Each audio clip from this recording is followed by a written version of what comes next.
Desde la colina que habitaba, su vida había transcurrido contemplando cada día la línea del horizonte de un mar que divisaba allá a lo lejos. Liso y brillante en días de bonanza, quebrado y ondulante con los temporales de poniente, siempre desde que tenía recuerdos, su mente se hacía la misma pregunta. ¿Qué habría más allá? Era su obsesión. Le habían hablado de monstruos marinos, de olas gigantes que se levantaban varios metros por encima del palo mayor de los barcos más grandes, de atardeceres anaranjados que desaparecían con el rayo verde, de tantas cosas que deseaba conocer. Fue una mañana fría de noviembre cuando se decidió a bajar al pueblo para recorrer el puerto y así poder ver con sus propios ojos lo que tanto tiempo llevaba imaginando. Para un tipo solitario como él, huraño que solo conocía el silencio de las montañas y el susurro del viento sobre las copas de los árboles, el bullicio del muelle donde todos hablaban con todos, el incesante trajín de cajas y canastos repletos de pescado le resultaban un pelín amenazante, muy alejado de lo que tantas veces había fantaseado.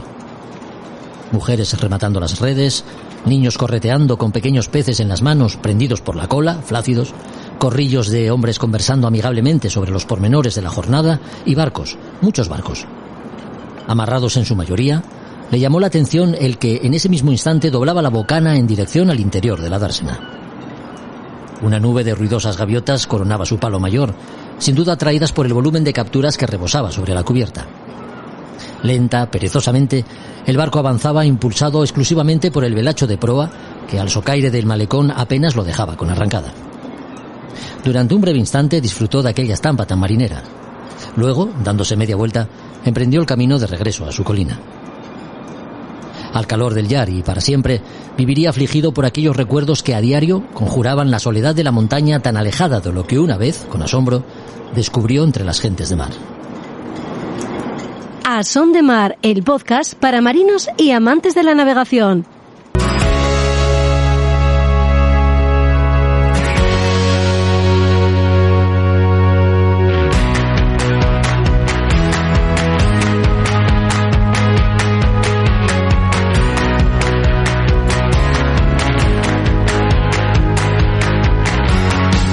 ¿Qué tal? Hola a todos, bienvenidos a otro podcast de A Son de Mar. Las ballenas, a su especie pertenecen un buen número de familias, todas ellas habitan los mares y océanos de nuestro planeta, desde las más grandes como la ballena azul hasta las más pequeñas como las llamadas vaquitas marinas. Estos cetáceos comparten con nosotros el mundo que habitamos y a ellos dedicamos el programa de hoy. Hablaremos de la existencia de la ballena gris y la franca, o ballena de los vascos, de su caza y el importante negocio que llegó a crearse durante siglos a orillas del Cantábrico, lo que supuso para las poblaciones ribereñas durante la Edad Media y lo que queda de todo aquello. Lo haremos con Carlos Nores, doctor en biología y profesor honorario de zoología en la Universidad de Oviedo, que lleva años dedicado al estudio e investigación de estas cuestiones y que muy amablemente compartirá con nosotros sus hallazgos y estudios. En torno a la ballena, como decimos, gira buena parte de este episodio. En Librería Robinson, Juan Melgar ha encontrado el libro titulado Chimán, la pesca ballenera moderna en la península ibérica. Publicado en 2013 y escrito por el biólogo Alex Aguilar, se hace eco de los últimos momentos vividos por la industria ballenera en España, que estuvo presente nada más y nada menos que hasta 1985.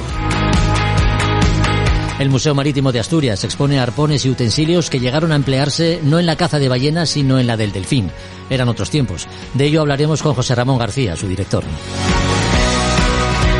Juan Meredith nos pondrá al corriente de sus evoluciones y progresos de cara a estar en la línea de salida de la Global Solo Challenge. Ya sabes, la regata de vuelta al mundo en solitario y sin escalas que partirá de La Coruña en el mes de septiembre del próximo año. Y como es habitual, terminaremos el podcast con Roberto Bucetas, hablando en esta ocasión de la importancia de mantener en buen estado las baterías de nuestro barco, para que no se vea comprometido el flujo de energía a bordo.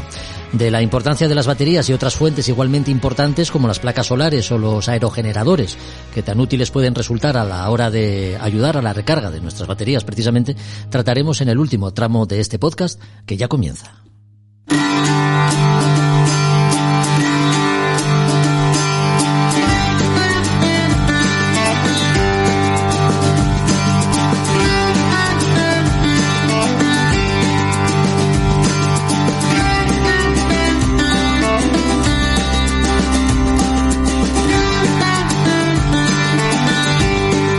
A la categoría de mamíferos corresponden los animales más grandes que habitan este planeta que llamamos Tierra y que curiosamente surcan las aguas de mares y océanos, su hábitat natural.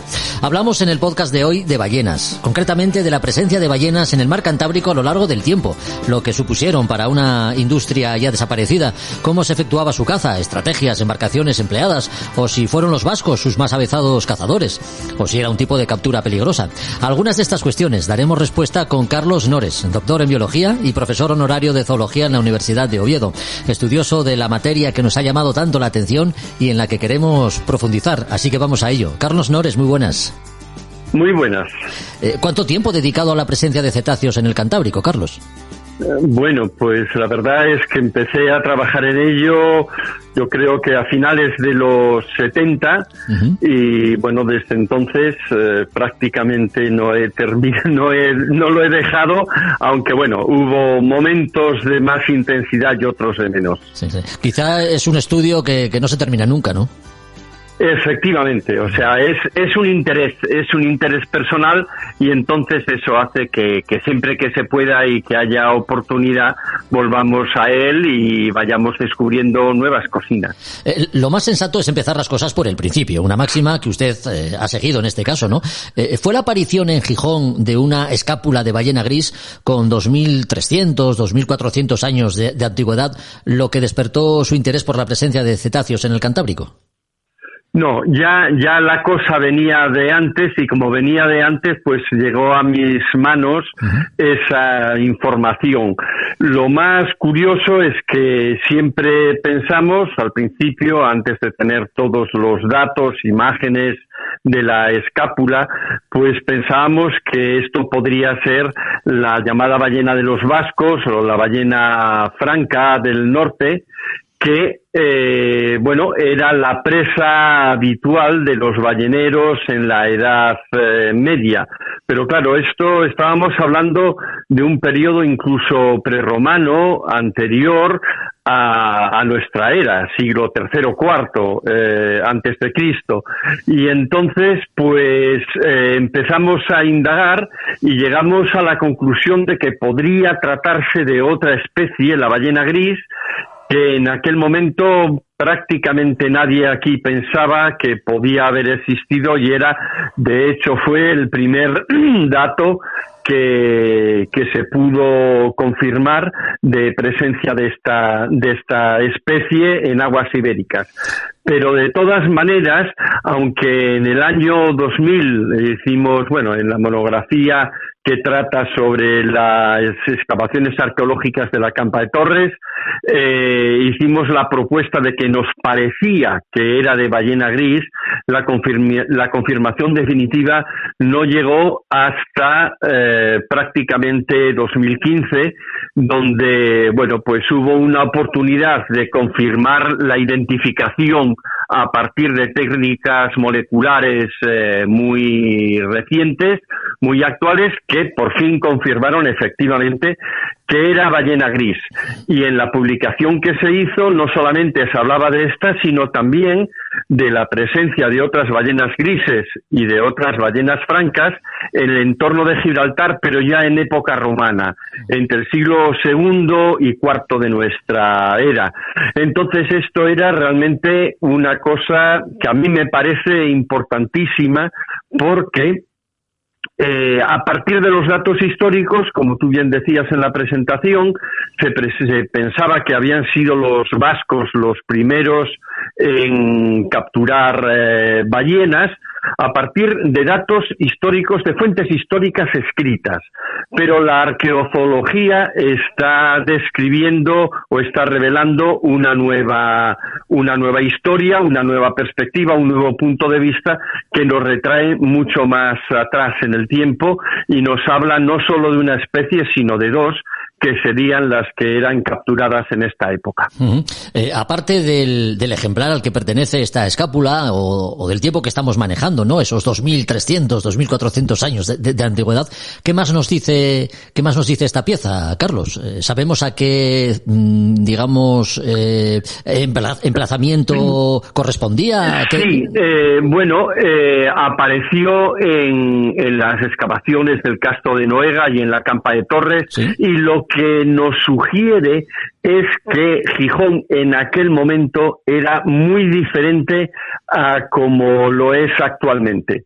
Probablemente todo el Gijón que está edificado sobre arenas, pues en aquel momento podía ser una marisma poco profunda o que era cubierta y descubierta por las mareas, y estamos hablando prácticamente hasta Pumarín por una parte y hasta el Coto por otra parte. Hay que tener en cuenta que lo que después fue el Gijón primitivo romano, en aquel momento debía de ser pues una isla. Y no solo eso, sino que también toda la ría de Abonyo entraba hasta lo que actualmente es la factoría de Arcelor e incluso más adentro, hasta el embalse de San Andrés de los Tacones, ¿no?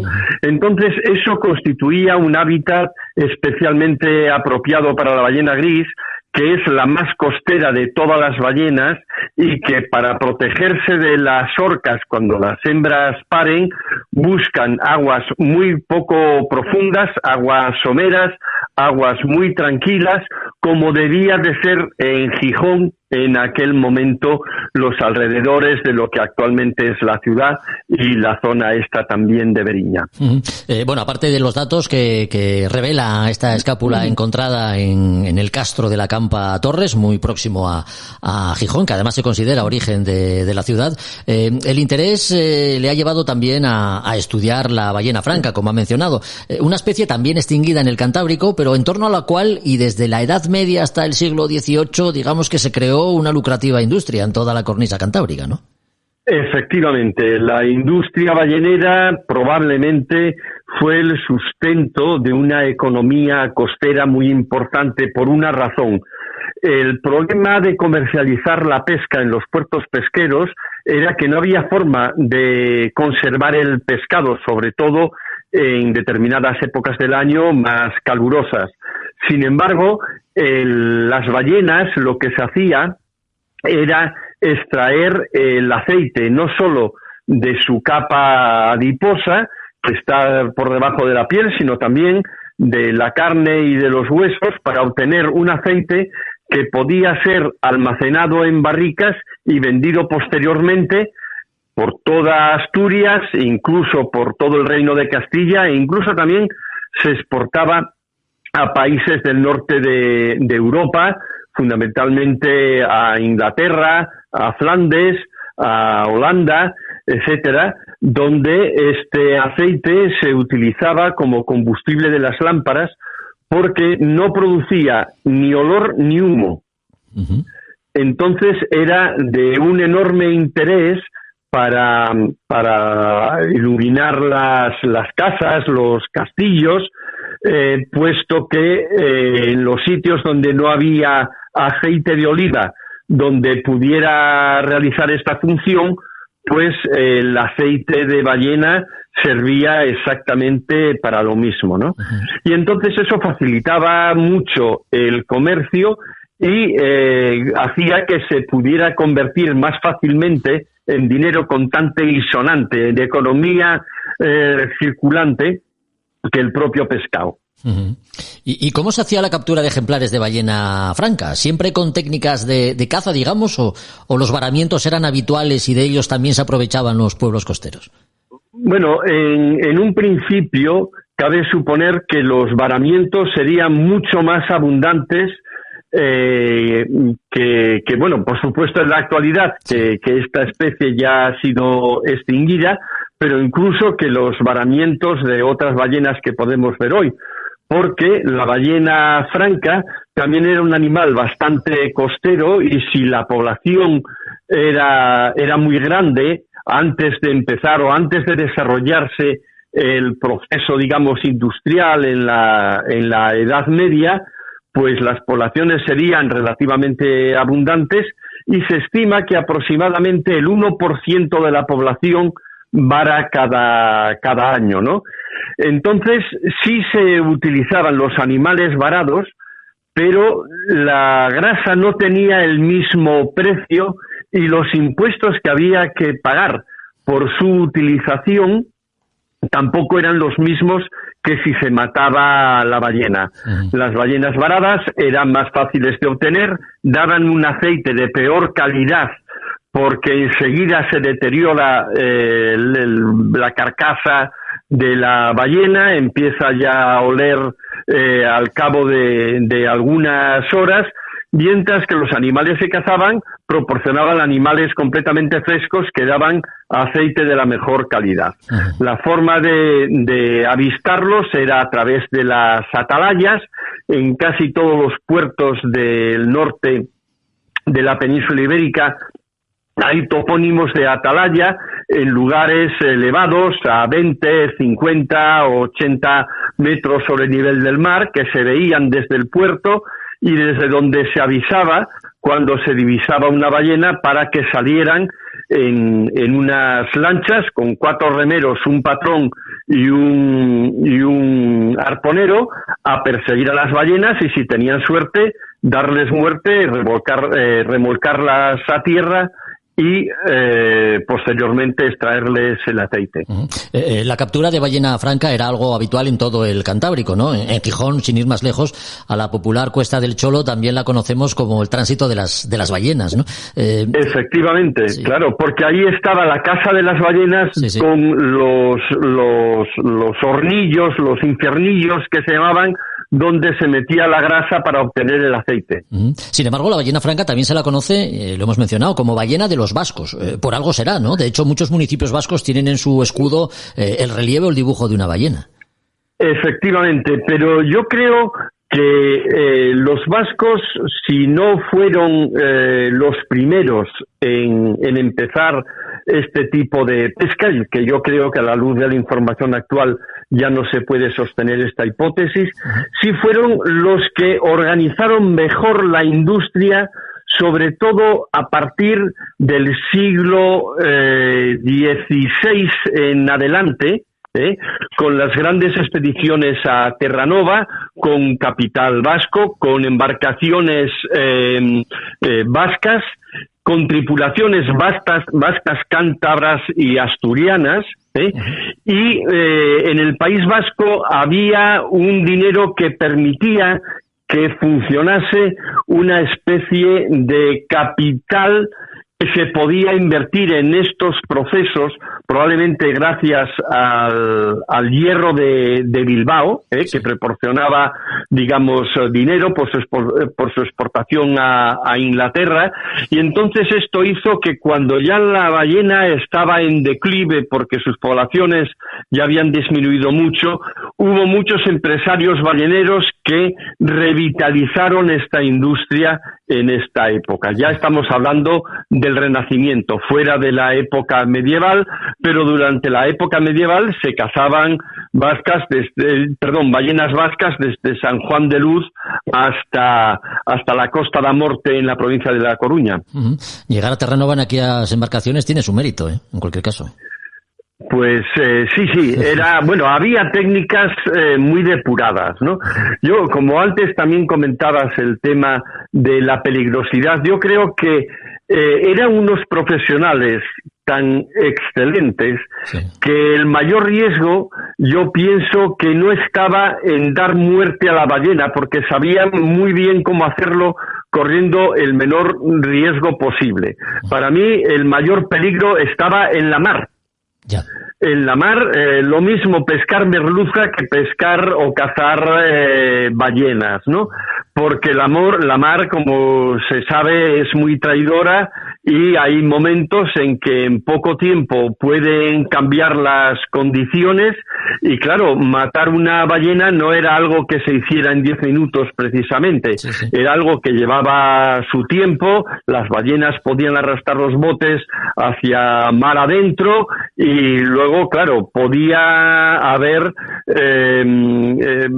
mar que se complicara la situación, marejadas, oleajes, y eso era lo que realmente debió de causar más víctimas entre los balleneros y los pescadores en general. De hecho, y en relación a esto que comenta, la literatura y más reciente el cine es lo que nos ha llevado quizá a pensar en la caza de ballenas de épocas pasadas como una actividad casi épica, ¿no? En la que a bordo de pequeñas embarcaciones, tripulaciones enteras se enfrentaban a auténticos monstruos marinos. Nada. Sí, claro. No, la épica de la caza de la ballena ya es una cosa que en algunos textos, sobre todo del País Vasco, desde este siglo XVI o XVII se insistió mucho en esta épica. Pero yo creo que más que épico, lo importante aquí era lo técnico.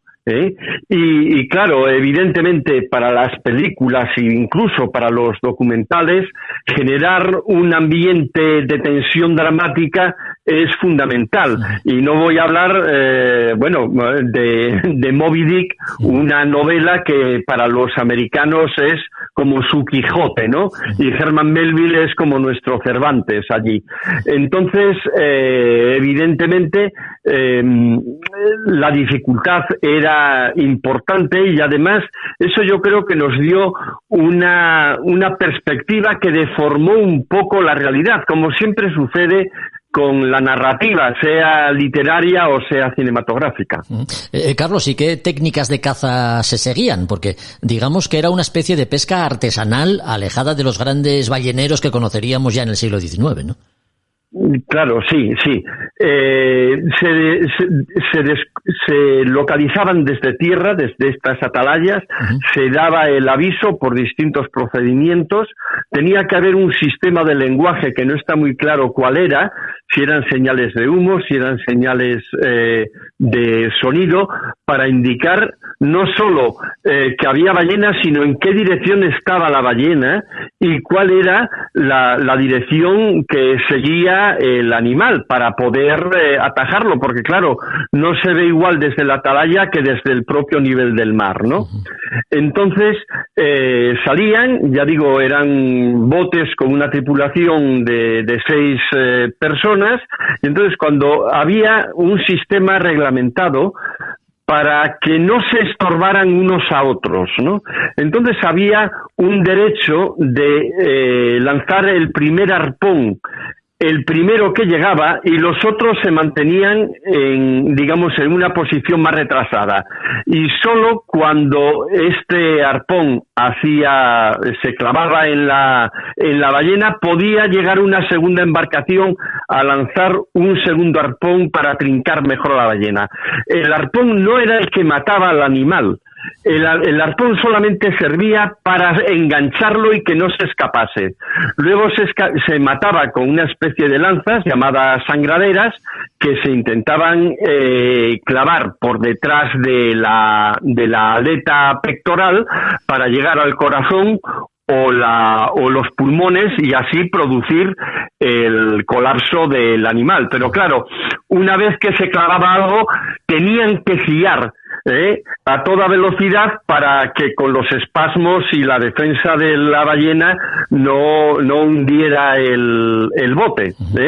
Se largaba a cabo, todo lo que pidiera tenían, no me acuerdo cuánto eran, si del orden de 200 brazas o así de cabo, y había todo un sistema para facilitar el dar muerte con éxito al animal, un sistema de jerarquías en función de los que habían llegado. Probablemente esto sea el origen de las regatas de traineras o de bateles, y de esta forma se conseguía dar muerte a los animales. Pero tampoco nos olvidemos de otro detalle. Sí. Las ballenas se acercaban a nuestra costa en invierno. Y eso quiere decir que había muchos días en que se podía ver ballenas y no se podía salir a la mar. Claro. Por mal tiempo, sí. Porque efectivamente, esto no era como salir a regatear por el verano. Y luego, por otra parte, también había días de lluvia y días de niebla donde desde la costa, en los que desde la costa no se podía ver a 3 o 4 millas que podían estar estos animales. Por lo tanto, la cosa era más complicada de lo que parece en un principio, y no digo desde el punto de vista ético, sino de la efectividad de la captura del animal. Yo pienso que tenía bastantes papeletas para poder pasar por un sitio y no ser ni siquiera intentado capturar. Pero evidentemente se mataban un número que no sabemos cuántos eran al año en cada puerto ballenero en la época de mayor auge, porque cuando tenemos estadísticas que ya es a partir de finales del siglo XVI, pues las posibilidades de cazar ballenas en algunos de los puertos, como el de Llanes o en el de Candás, que es donde se conservan algunas de las estadísticas, pues era de ballena y media al año, o 0,8 o 0,5 ballenas al final, lo cual nos da una idea de cómo fue disminuyendo el stock. Y precisamente la extinción de la ballena franca en el Cantábrico, ¿es achacable única y exclusivamente a la presión pesquera o hay otros condicionantes? Bueno, yo creo que es achacable a la presión pesquera, a la sobrepesca, pero no la ejercida solamente por los habitantes de la costa ibérica, sino que a partir de la segunda década del siglo XVII empiezan también a cazar en sus terrenos, en sus territorios estivales, los holandeses, los ingleses, los daneses, lo que hizo que se cazaran no solo en invierno, como sucedía con la ballenación tradicional, sino también durante el verano cerca del Cabo Norte, de Noruega, de las islas de Spitsbergen, y de esta manera se multiplicó el número de ballenas que morían cada año a lo largo de toda la ruta migratoria, en sus terrenos estivales en el norte de Europa y en sus terrenos invernales en el sur de Europa y norte de África. Bueno, el hecho de que haya desaparecido la ballena gris en el Cantábrico y se haya extinguido la ballena franca no significa que podamos disfrutar de la contemplación de otros cetáceos muy comunes en aguas cantábricas, ¿no? ¿Cuáles son estos, Carlos? Pues sí, bueno, hay muchos. La verdad es que las aguas cantábricas son una de las, probablemente es junto con Portugal y Galicia, las regiones costeras europeas donde hay una mayor diversidad de cetáceos, porque aquí, precisamente en estas latitudes, confluyen no solo los cetáceos, estoy hablando de delfines, calderones, rorcuales, cachalotes, y especies que, siendo tropicales, tienen aquí su límite de distribución más al norte, sino también confluyen las que, siendo boreales, tienen por aquí su límite de distribución más al sur. Con lo cual tenemos en realidad 3 faunas que se reúnen en estas aguas cántabro-atlánticas de esta zona de la península ibérica, ¿no?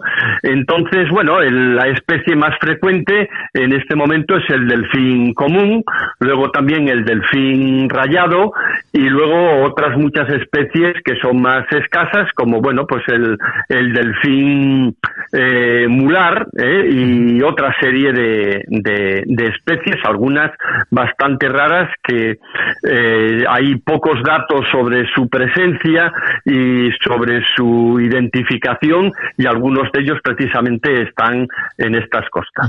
No sé si esta pregunta, ya para terminar, es que no me resisto a hacérsela, si esta pregunta forma parte de su negociado, pero entre los aficionados a la náutica hay realmente, sobre todo quienes navegan a vela, hay preocupación por la interacción de las orcas. ¿Qué opinión le merece este hecho? Pues, en fin, yo no voy a santificar las orcas ni tampoco a condenarlas, pero es una cosa que desde luego es un fenómeno que no se había descrito en las décadas pasadas, pero en cambio en estos últimos años están dándose informaciones e incluso se pueden ver vídeos donde esto sucede a causa de estos ataques que producen sobre todo al parecer animales jóvenes, orcas jóvenes, pero aunque hay muchísima gente que da todo tipo de explicaciones, yo creo que no se conoce realmente cuál es la razón. Si son animales que están jugando, si son animales que están enfadados, si confunden las embarcaciones con una posible presa o si hay cualquier otra posibilidad en la que no hemos pensado. Es un enigma y a lo mejor en algún momento se logra resolver. Bueno, sin duda la caza de ballenas representa ya un anacronismo difícilmente aceptable, ¿no? Y aunque hay potencias pesqueras, no sé si Japón sigue sacando un lucrativo rendimiento de su práctica. En cualquier caso, lo cierto es que durante muchos años las ballenas convivieron con las poblaciones ribereñas del Cantábrico hasta su extinción.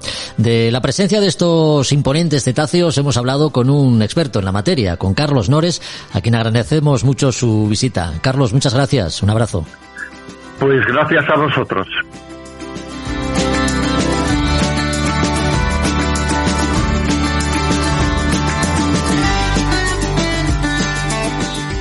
A Son de Mar, el podcast de Jorge Uría. La aventura oceánica de Juan Meredith. De la aventura por la supervivencia que corrían los antiguos cazadores de ballenas en aguas del Cantábrico a la aventura de quien busca su puesto en la línea de salida de la próxima edición de la Global Solo Challenge. Juan Meredith, muy buenas. Hola, muy buenas. Juan, la última vez que hablamos dejábamos en el aire la posibilidad que existe de conocerte y navegar contigo a bordo del Waypoint, el Pogo Class 40, con el que vas a hacer la Global Solo Challenge. Una iniciativa que no sé si todavía está en marcha. Sí, desde luego. Fíjate, además, en fechas pasadas hemos estado en el Valencia Boat Show, ¿no? La feria que se hace náutica en Valencia, donde nos permitieron estar para enseñar el proyecto y lo que hacíamos.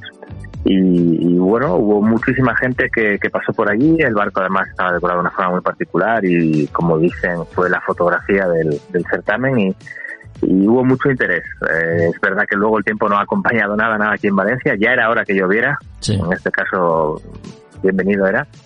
Pero bueno, la verdad es que hay que empezar porque bueno, no estamos teniendo demasiado éxito de momento. Los ánimos están altos, eso sí, las tropas, que no decaiga nadie, pero bueno, entonces, bueno, yo tengo que seguir navegando y por qué no intentar aprovechar esos momentos de navegación pues con gente que de un modo tipo crowdfunding, bueno, pues nos colaboren con nosotros para poder seguir adelante y seguir luchando por esos patrocinadores principales que puedan ayudarnos en esta aventura. Sí, además si la memoria no me falla y mis indagaciones son correctas, has abierto un canal para que quienes quieran seguirte puedan trasladarte sus preguntas sobre el proyecto, ¿no? Sí, hay una gente que nos está ayudando mucho con el tema de redes sociales y bueno, es gente que no es del mundo de la mar y lo primero que ellas mismas tenían muchísimas preguntas que yo estoy encantado de contestar y que, bueno, seguramente de esa forma también nos podamos avanzar en esta línea, ¿no? De no solo que Juan quiera hacer una vuelta al mundo, sino también dar a conocer pues esto que tanto nos gusta y que tiene muchísimas curiosidades, pues de todo tipo, comer, beber, cómo dormimos o lo que sea. Lógico. Bueno, desde luego la búsqueda de patrocinio y apoyos no está resultando nada fácil. Has mencionado lo del crowdfunding. ¿En qué consiste esta iniciativa? ¿Cuándo la pones en marcha y qué se puede hacer con ello? Bueno, todavía no la tenemos cargada en ninguna plataforma, pero sí que está prácticamente decidida la plataforma y en qué modo lo vamos a hacer. Será un crowdfunding de intercambio de cosas, quiero decir, al final lo necesitamos nosotros el dinero. Y lo que sí que tenemos es la posibilidad de ofrecer cosas, ¿no? Como navegar con nosotros y, bueno, hemos hecho unas camisetas. Bueno, es un sistema muy francés. Aquí en España, pues, somos como somos y no sé yo hasta dónde podremos llegar con esto, pero bueno, lo que sí queremos es lanzarlo para que no quede nada por investigar y por intentar, siempre sabiendo que al final lo más importante de todo esto es la cantidad de gente que nos siga. Hay una forma muy fácil también, que es que la gente se sume a nuestras redes sociales, y cuantos más seamos, pues más ruido podremos hacer, ¿verdad? Pero y eso las empresas lo miran muy mucho. Por desgracia seguimos estando en una mina cerrada donde seguimos picando, pero que estoy convencido de que dentro hay cosas preciosas, ¿verdad? Y ahora es que nos dé tiempo a llegar hasta ella, porque igual no nos da tiempo, pero bueno, yo ya lo he dicho antes, sigo con muchísimo ánimo. También es verdad que tengo que decir, para ser justo y ser agradecido, que es que hay un grupo de personas que se lo están currando mucho, tú uno de ellos, con muchísima ilusión, y cuando yo decaigo un poco es, pues cuando, vienen esos ánimos y todavía empujan un poco más. Pues te decía, y es verdad que estoy más animado que hace un mes, por ejemplo. Así que bueno. Genial. Muy bien. Bueno, has mencionado a Francia, te cojo el testigo, porque respecto a esto de los apoyos y patrocinios, ¿qué diferencia con relación a otros proyectos, no? Sé que estás cubriendo para los compañeros de Mundo Náutica las evoluciones de la ruta del Ron, la mítica regata que estos días recorre las más de 3.500 millas que separan Saint-Malo de la isla de Guadalupe, en las Antillas Francesas. Más de un centenar de navegantes y muchos euros de inversión en cada embarcación, Juan. Sí, la gente de Mundo Náutica TV, pues José Cigarrán, pues tuvo a bien contar conmigo también para ayudarme, ¿no?, a hablar de esto que estamos haciendo, y pude locutar la salida de la ruta del Ron, una regata que se celebra cada 4 años y que es muy, muy importante. Y es verdad que dije, y es llamativo, ¿no?, 138 navegantes, hombres y mujeres, en la línea de salida, de muchísimas nacionalidades. Eso supone más de 1.000 patrocinadores, más de 1.000 empresas que están ahí. Una de las cosas que más escucho aquí cuando leen mi dossier es que no es verdad esa rentabilidad.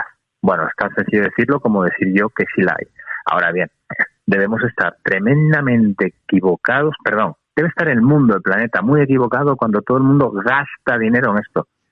Ostras, no me lo acabo de creer. Más de 1.000 empresas invirtiendo en vela oceánica, en valores, en sostenibilidad, tiene que ser rentable. Y que nosotros aquí en España, 0, de verdad somos nosotros los que estamos en el acierto. No me lo creo. Entonces, hay que seguir peleando, y ojalá los tiempos coincidan y me permitan estar en esa línea de salida. La verdad es que para conocer mejor lo que es una regata de vela oceánica, ya lo hemos dicho alguna vez, se requiere una narrativa, ¿no? En ese engranaje, en cómo contar las cosas, son muchos los agentes que entran a formar parte de eso, ¿no? Entre ellos los medios de comunicación. Yo no sé dónde está el problema, dónde falla el proceso. Los anunciantes, la propia afición, los medios de comunicación, que no sabemos contar debidamente las evoluciones de lo que supone una regata oceánica. ¿Dónde crees tú que está el problema? Hagámoslo al revés, veámoslo de forma positiva. Me voy a Francia, pero me vale Italia, me vale Alemania, me vale Inglaterra, me vale Europa, Estados Unidos, desde luego. Si tienes industria, vamos a empezar por los deportistas. Si tienes deportistas que hacen cosas de este tipo, aventureros, si tienes industria que permite a esta gente que lo tenga, y patrocinadores y medios de comunicación que lo cuentan, al final acaba siendo un círculo, una rueda que está en marcha. No tengo ni idea qué es primero. Si primero el deporte, el aventurero, no tengo ni idea. Ahora, ahí funciona. Y hay barcos franceses que pueden llevar velas fabricadas allí, mástiles fabricados allí, jarcias fabricadas allí, electrónica, la ropa, barcos completos. Ahora me pregunto, ¿cuánto tenemos en España? Yo no he sido capaz de contactar. Hay 2 empresas de caballería en España con las cuales no he sido capaz de llegar a nada. Pero de electrónica, sí que hay gente de electrónica, pero trabajando fuera. De hecho, el principal piloto que utilizan todos los IMOCA, los Ultim, que están en la ruta de Ron, y muchos de los Class 40 Top, es de unos chicos franceses, Made in Tech, pero con ellos trabaja la gente que en su día estuvo en el Bravo España, que se han tenido que ir fuera. Vamos aquí mismo. ¿Recuerdas cuando hablábamos con Fernando Rivero y hablábamos del Scorpios? Sí. Se habían hecho diseño de cargas en Gijón, la quilla en no sé dónde. el principal o uno de los principales diseñadores de foils del mundo está en Santiago de Compostela. Sí. Es decir, si tenemos un nivel tremendo, ¿cómo es posible que no haya proyectos? No será porque no hay gente de calidad. Fíjate, Alex Pella, Pablo Santurde. Sí, sí. Déjame que me meta.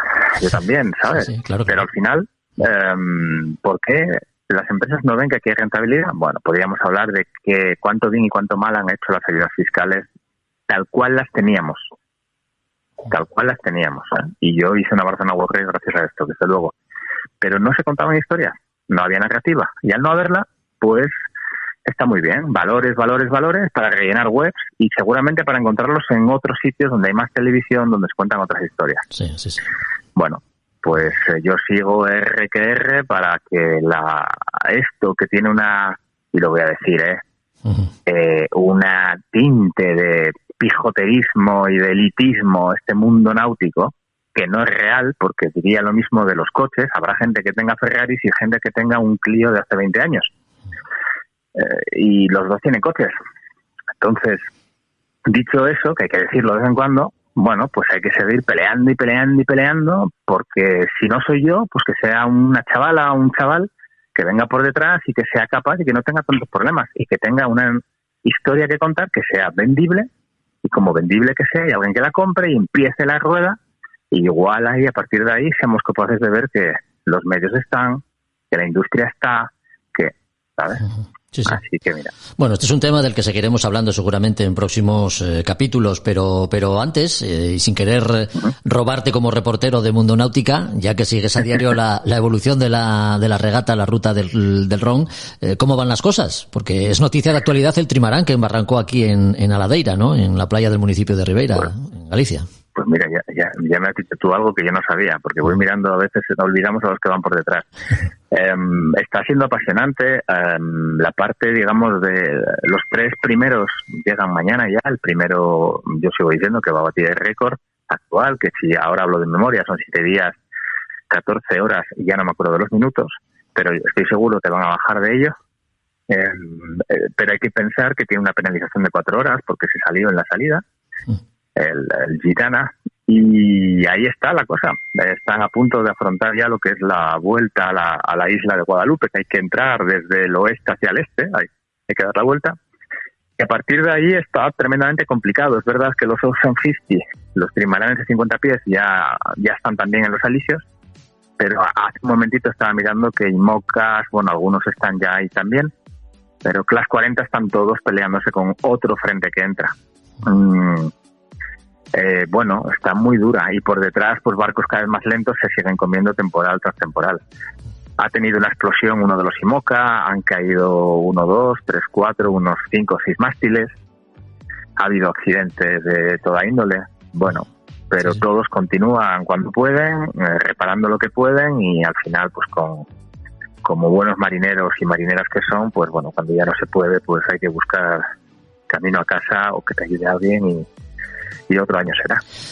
Así que emocionante, realmente muy emocionante este año. Sí, como siempre son regatas de esta categoría, ¿no? Porque, bueno, sin la ruta del Ron se guarda, como no podría ser de otra forma, la épica de ser una de las regatas oceánicas más emblemáticas de cuantas se disputan. Pues dar la vuelta al mundo en solitario sin escalas es sin duda un reto al alcance de unos pocos elegidos, ¿no? Y ese es el caso de ti, Juan, de Juan Merediza. Mira, quien... Dime. Déjame que te diga una anécdota muy rápida, porque este camino hacia, y tú lo dices bien, hacia la salida, a veces nos ponen con gente fantástica, casi siempre. No he conseguido conocerlo todavía, pero es una de las personas que eran pues los ídolos de mi infancia, ¿no? Y una persona con la que espero tener una charla interesante, tiene un gran amigo que es Joaquín Coello. Joaquín Coello fue el patrón del Licor 43 en una Whitbread, en la Vuelta al Mundo con tripulación, pero estuvo en la primera de las ediciones de la Ruta de Ron en el 78. Aún no he conseguido que me pongan en contacto con él, pero espero conseguirlo. Pero mira, enlazamos Ruta de Ron con mi propio proyecto de Vuelta al Mundo. Bueno, ya sabemos que solo te falta ese pequeño empujón para estar en la línea de salida de la próxima edición de la Global Solo Challenge. Así que, nada, desde aquí anunciar y decir que si quien nos esté escuchando tiene una empresa a la que quiera dar valor internacional, quiera dar ese peso internacional a su marca, no tiene más que embarcarse en tu aventura, Juan. Así que eso es lo que deseamos. Un abrazo muy fuerte. Muy bien, otro gracias a todos.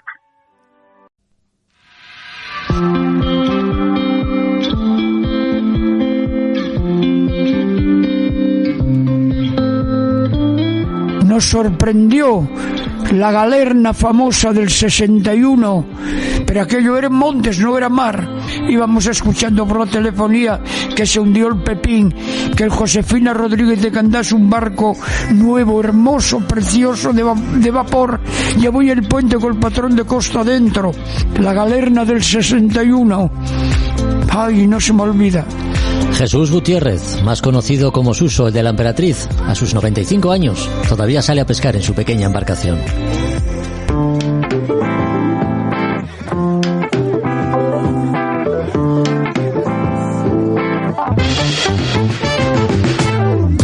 Hemos repasado con Carlos Nores vestigios de la presencia de ballena gris en el Cantábrico hace más de 2000 años y la caza hasta su extinción de la ballena franca durante la Edad Media y siglos posteriores. Pues bien, Juan Melgar rescata para nosotros un libro publicado hace unos años que puedes encontrar en Librería Robinson y que descubre el turbio negocio que llegó a crearse en torno a la caza de ballenas en la península ibérica hasta no hace mucho tiempo. Juan, ¿qué tal? Muy buenas. Hola, buenas, Jorge, encantado de estar aquí otra vez con vosotros. Chimán, la pesca ballenera moderna en la península ibérica. Un libro denuncia que, como tal, no estará exento de polémica. ¿De qué libro se trata? A ver, no es tanto un libro denuncia, bueno, es un repaso a la actividad, a toda la actividad ballenera que hubo, sobre todo durante el siglo XX. Uh-huh. En lo que es la península ibérica, vamos. Hombre, esto destacaron dos zonas que fueron la zona del Estrecho, también en Portugal y Galicia, que son las zonas donde se desarrolló más esta actividad. Y es un libro eminentemente histórico que hace un repaso a toda la historia de esta industria, de esta pesca. No es tanto un libro de denuncia en cuanto que, bueno, pues ya la caza de la ballena pues está superada, que como dice, ya es algo que no se practica, que ya no existe en España, desde luego, de la mano de las españolas. Uh-huh. Y bueno, es interesantísimo porque esto, la pesca de la ballena, como todo el mundo sabe, la caza, ¿no? Que se denomina más caza, sí. Fue algo siempre se había practicado hasta que ya pues eso se empezó a practicar demasiado un poco hasta poner en peligro la extinción de las propias especies y hubo que abandonarlo. Pero bueno, sí, fue un negocio floreciente durante una temporada, durante un tiempo en España. Sí. Este libro, la verdad es que es un libro magníficamente editado, tiene un material gráfico impresionante porque está lleno de fotografías, porque bueno, el gran peso del libro es el siglo XX y entonces hay mucha fotografía color, porque la pesca de la ballena se abandona por última vez en el año 85 en España, o sea, hace nada, en realidad. Sí, hace muy poco, sí. Yo pensaba que, fíjate, lo habíamos abandonado ya, pues muchos años antes, ¿no? Pero el año 85, como quien dice, efectivamente, todavía está ahí. La última ballena se cazó el 21 de octubre del año 85, creo que lo pone aquí el libro. Uh-huh. Y sí, la industria ballenera, bueno, había una empresa bastante ahí en Galicia, IPSA, y fue la que, bueno, mantuvo actividad hasta que ya pues no, la participación de España en la Comisión Ballenera Internacional, en los organismos internacionales, pues ya se impuso el veto a la caza de la ballena. Uh-huh. Prácticamente, bueno, menos alguna excepción, no sé si son Japón y Noruega, que siguen cazando supuestamente la ballena con fines científicos, aunque bueno, todos sabemos que detrás de eso están los fines comerciales. Sí. Bueno, es evidente, ¿no?, que la Edad Media y durante los siglos XVIII y XIX pedir cierta sensibilidad ambiental y animal pues no procede, ¿no? Pero bien entrado el siglo XX, quizá la presión ejercida incluso por la propia opinión pública es lo que hizo que al final pues la caza de ballena acabase en el olvido, ¿no? La presión fue enorme, la presión llegó hasta tal punto que, bueno, sufrieron atentados los barcos balleneros. Una facción desgrajada de Greenpeace llegó a poner minas en los cascos de varios barcos de IPSA que bueno, resultaron muy dañados. Y luego, o sea, que sí que la presión y todo todo lo que todas las convulsiones que hubo previas al fin de la caza de la ballena fueron realmente esto, hasta con episodios de violencia y todo. Sí, sí. El beneficio a toda costa, a cualquier precio, pues no suele ser un buen negocio, ¿no? Sobre todo si las consecuencias que se derivan de ello son tan nefastas como llegar a diezmar peligrosamente poblaciones enteras de ballenas y cachalotes, en este caso. Es algo de lo que trata también este libro. Sí, eso es un caso de sobreexplotación que casi prácticamente ha acabado con la especie, pero claro, la ballena era un animal muy rentable, la verdad, tenía de todo eso, ya, toda esa grasa, todo eso era todo muy aprovechable, todo era francamente lucrativa. El libro está escrito por alguien con autoridad en la materia, entiendo, ¿no? El biólogo Alex Aguilar. Sí. Alex Aguilar sabe, bueno, se nota porque no hay más que leer el libro, está magníficamente documentado. Está publicado por la Universidad de Barcelona y la verdad es que a todo el que le interesa el tema, vamos, es la absoluta referencia, creo yo, vamos, ¿no? Es un libro, la verdad, incluso aunque no le interesa el tema, es francamente interesante de leer, la verdad.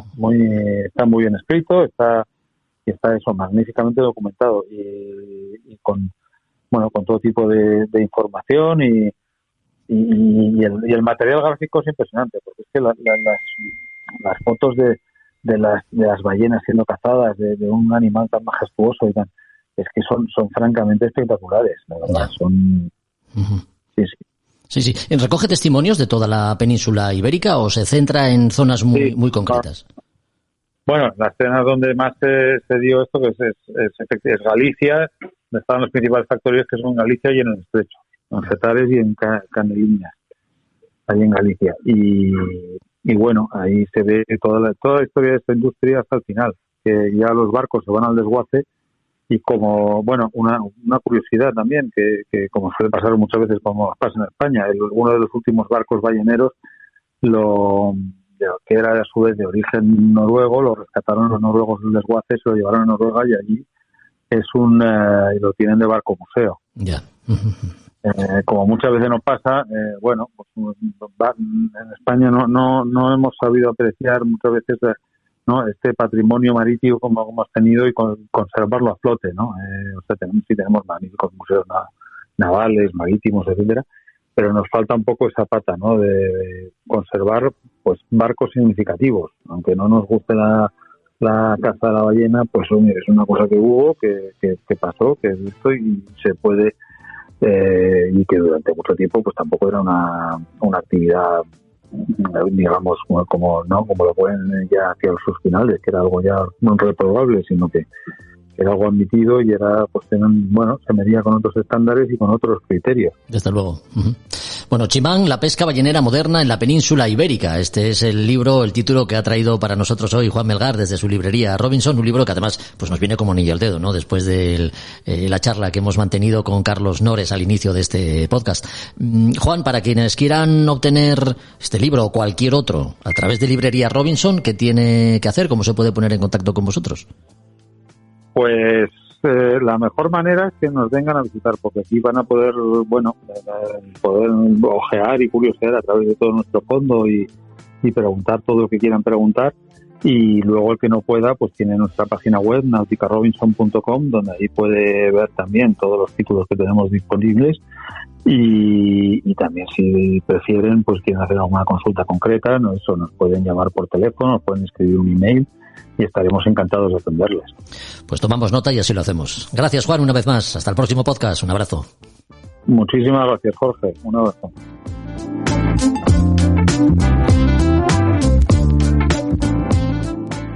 A Son de Mar, la náutica en un podcast.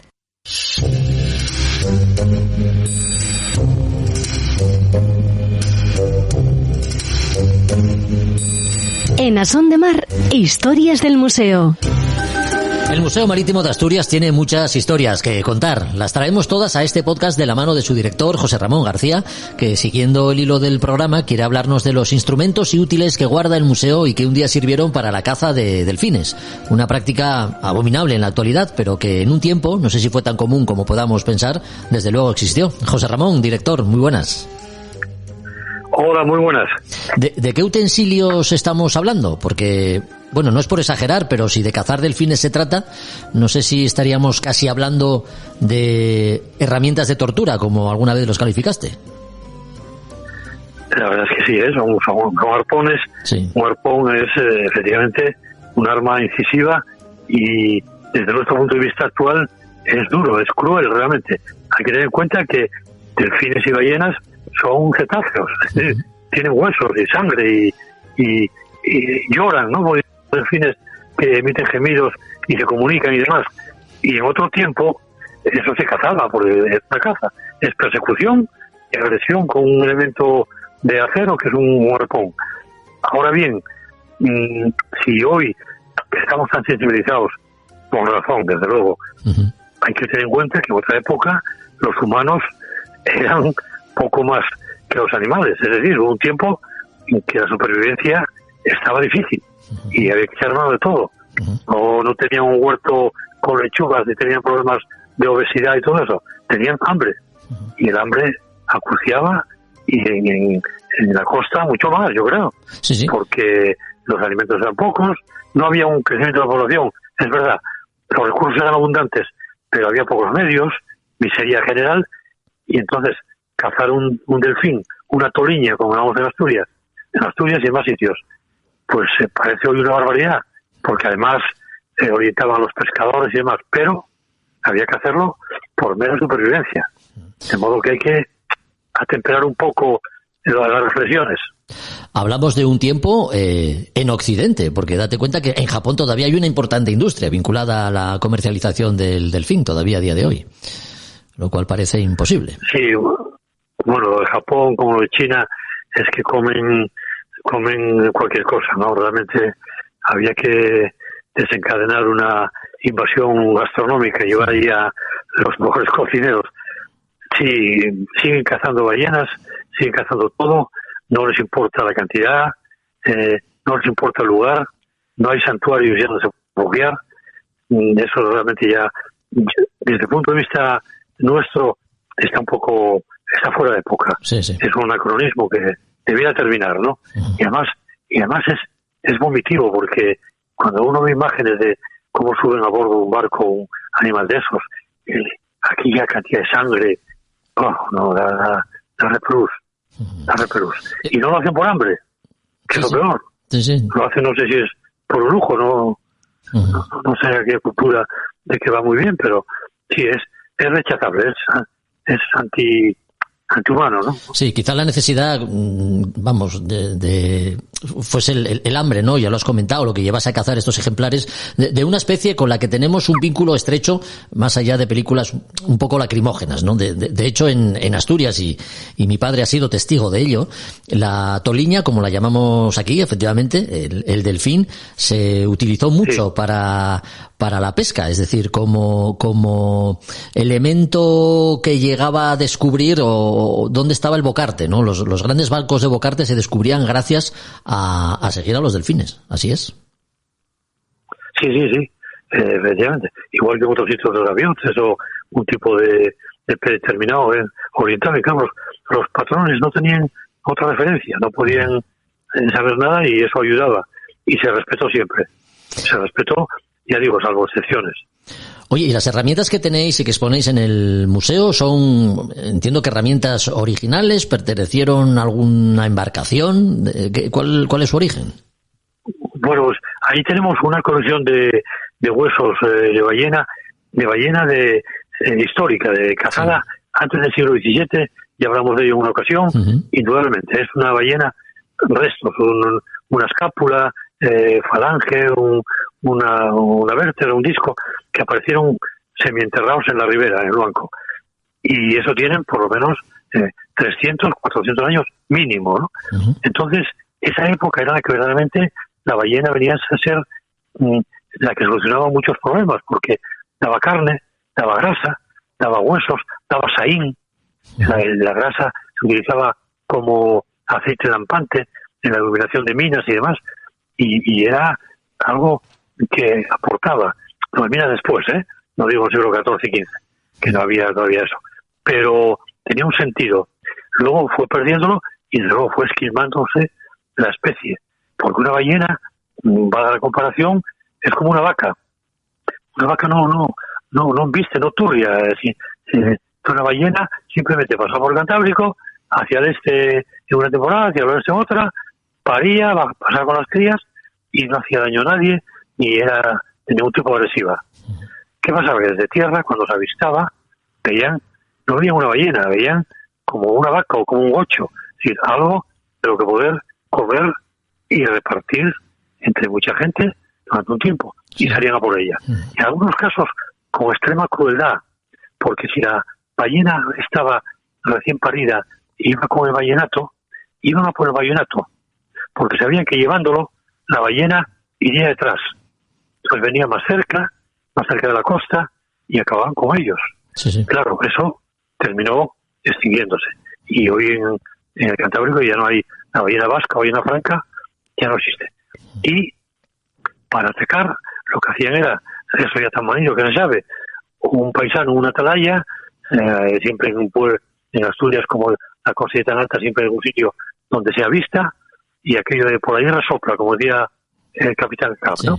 Bueno, salían en unos botes remando rápidamente, acercarse a ella, pumba, el arpón consiguiente, y como además la ballena tiene la mala fortuna de que una vez herida flota, porque si fuera hacia el fondo podrían perder la pesca, la caza, quiero decir, y ser más difícil, pero no, flota, con lo cual tiene todos los papeletes para ser capturada, arrastrada para tierra, despiezada y todo eso. Y tenemos unos arpones que no son auténticos, quiero decir, no son del siglo XVI, XV, XVI, XVII, son del siglo XIX, por lo cual se deduce que son para cazar pues mamíferos por aquí cerca, sean delfines, sean toliñas, sean algún tipo de escualo de ese estilo, y son pequeños, no son propiamente ballena. No podemos dar gato por liebre porque así es. Ahora, que fuesen parecidos, desde luego, son unos arpones puntiagudos, con una galla, no hay nada que descubrir. De hecho, como se harían en una forja en cada pueblo, pues cada uno haría a su manera. Un palo largo, amarrado con un cabo, donde iba a un carretel al bote. Un día en el cuerpo de la ballena desesperada, durante unos metros daba coletazos o marchaba o se me sumergía y tal, soltaba en cabo, y cuando ya estaba moribunda, pues cobrar cabo y para tierra. No era, yo comprendo que esto es antihéroe, pero es que es así. Sí. No hay que pensar que fue una hazaña, hombre. Cuando la ballena da un coletazo a un botuco de aquellos, que era como un batel, y ven todos al agua, y algunos se ahogaría porque no sabían nadar, pero no es que fuera un combate épico entre la ballena y no, mucho menos. Sí, recordemos que Moby Dick fue un cachalote salido de la imaginación de Herman Melville, nada más. Sí, bueno, hubo algunos, yo escribí unos libros sobre la ballena mercante y tengo un documento sacado del Archivo Histórico Provincial, una protesta notarial, o sea, que cuando había un accidente en la mar, el capitán iba al primer notario del puerto y protestaba contra los elementos por si la carga había sido estropeada o lo que sea. Bueno, pues uno de un patache que a la altura de Luarca es embestido, en este caso así lo declara, embestido por un grande animal que le hace un rumbo, un boquete en un barco de madera, y el barco empieza a ir a pique, tiene que saltar al chinchorro, al bote, y arriba a Luarca donde hace la protesta. Eso fue auténtico. Fue un cachalote. Seguro que una ballena no. Un cachalote donde tenía ese morro tremendo que embistió un barco viejo, rompió el tablazón a pique. Pero eso, claro, pasa una vez cada mucho tiempo. Y no hay el caso de la ballena, como digo.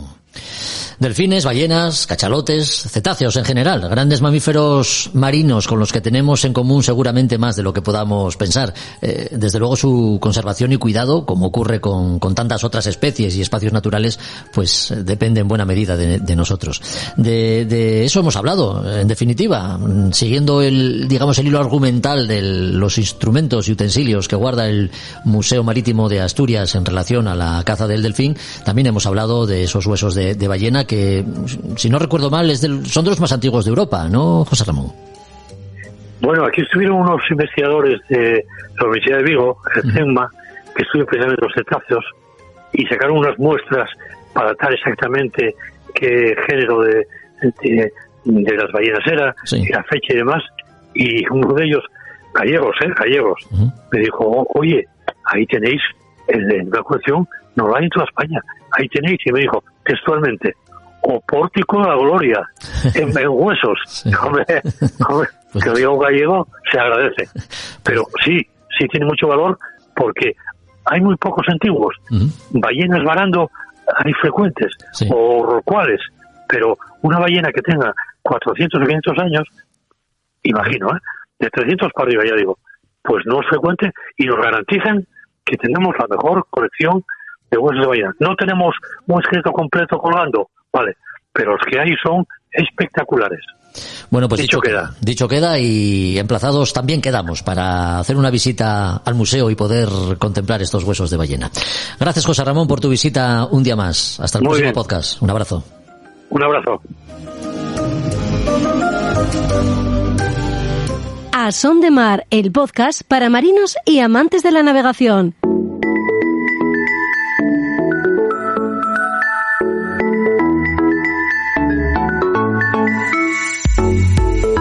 La electrónica del barco, la radio, las señales luminosas o la propia habitabilidad en el interior necesitan energía, la que nos proporcionan las baterías, que debemos tener en buen estado para asegurarnos que el flujo de esta energía sea el correcto. Este es el asunto que traemos para hoy al podcast y que comentamos, como es habitual, con Roberto Bucetas. Hola, Roberto, muy buenas. ¿Qué tal, Jorge? Buenos días. Oye, amarrados al pantalán no hay problema, ¿no? Nos conectamos a 220 y listo. Navegando es otra cosa. Las baterías, digamos, que son un elemento esencial que requieren cuidado y mucho mimo. Sí, por supuesto. Es uno de los elementos fundamentales a bordo de cualquier barco, tanto sea un barco de motor como un barco de vela, pero fundamentalmente en los barcos de vela, porque tienen prolongados tiempos que a lo mejor no están utilizando el motor, y esas baterías no se están cargando, entonces hay que tener mucho cuidado con el tema de las baterías.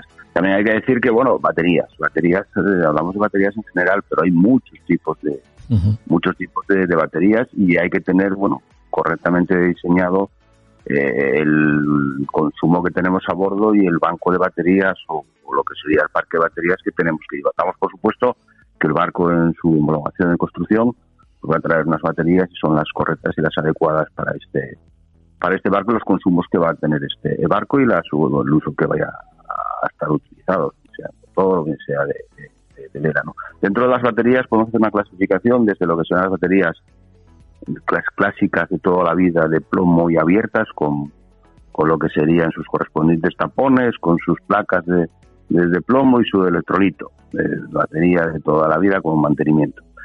Podemos usar baterías sin mantenimiento. Son unas baterías de plomo, de placas de plomo igual que las anteriores, solo que vienen, estas baterías normalmente suelen venir cerradas, ¿vale? No podemos acceder al interior y suelen tener ya una aleación de las placas de plomo y de calcio, con lo cual son de una mejor calidad que las anteriores en cuanto al frenado en la descarga, es decir, son baterías que se van a descargar más lentamente. Podemos hablar de baterías de gel. Una batería de gel, el electrolito viene ya gelidificado, son baterías las cuales puedes volcar porque no había derrames de ese electrolito, y son baterías que en cierto modo el proceso de descarga es mucho más lento y se pueden descargar casi hasta un 75% de la carga de la batería, algo que eso no se puede hacer con las baterías de plomo porque nos las dañaríamos, ¿no? Sí. Baterías de gel están en el mercado, siguen estando ahí. Baterías AGM, otra evolución de este tipo de baterías, y sería que el electrolito viene inmovilizado dentro de lo que sería fibra de vidrio. Estas baterías también vienen todas selladas, se utilizan para cuestiones militares y aviación, para que puedan tumbarse, volcarse, y tiene una mínima descarga. Casi se pueden descargar al 100% de su carga nominal. Y podemos hablar un poco del top de las baterías, que serían baterías de ion litio, que podemos encontrarnos en un barco, incluso para baterías incluso de tracción o baterías de arranque de ion litio. Sería el tope de la gama que nos podemos encontrar. ¿Qué inconveniente pueden tener, ventajas y inconvenientes cada una de ellas? Bueno, pues uno de los más importantes va a ser el precio de las baterías. Una batería AGM de a 100 amperios puede estar en torno a los 200, 300 euros. Una batería de ion litio de 100 amperios está en torno de los 1.000 euros cada una de las baterías. Pero bueno, se están utilizando cada vez más en los barcos baterías de litio. Unas mejores prestaciones en el tema de baterías. Cuando hablamos de energía y de sistema eléctrico, no estamos hablando de un tema menor ni muchísimo menos, ¿no? Cuando adquirimos un barco, si es nuevo, bueno, pues ya damos por hecho que está todo bien instalado, ¿no? Si fuese de segunda mano, este es un punto muy a tener en cuenta, ¿no? Porque efectivamente el diseño del circuito depende mucho de las necesidades del barco. No es lo mismo uno de 6 metros, por ejemplo, que uno de 15, ¿no? ¿Qué es lo que más importancia tiene o qué es aquello en lo que tenemos que poner más atención, Roberto? Bueno, partimos de la base desde el punto de vista de la seguridad. Cuanto más baterías tengamos a bordo, más carga, más potencia tengan esas baterías que tengamos a bordo, para nosotros va a ser siempre mejor. Vamos a tener un margen de seguridad ahí. Bueno, va en contraprestación, va el peso.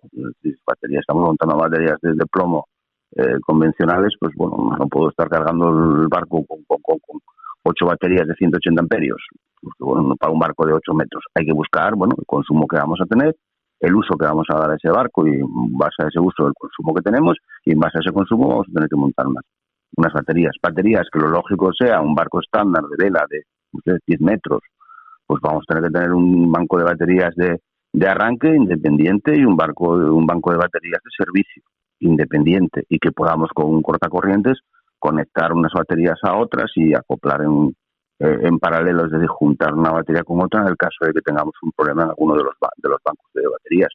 Es decir, no tener una batería única para todo el barco, para arranque, servicio, y que nos podamos quedar en cualquier momento puntual sin corriente porque, no sé, de noche fondeados dejamos luces en una cabina, un camarote encendidas durante toda la noche, y al día siguiente no podemos incluso ni arrancar el motor. Eso ya lo damos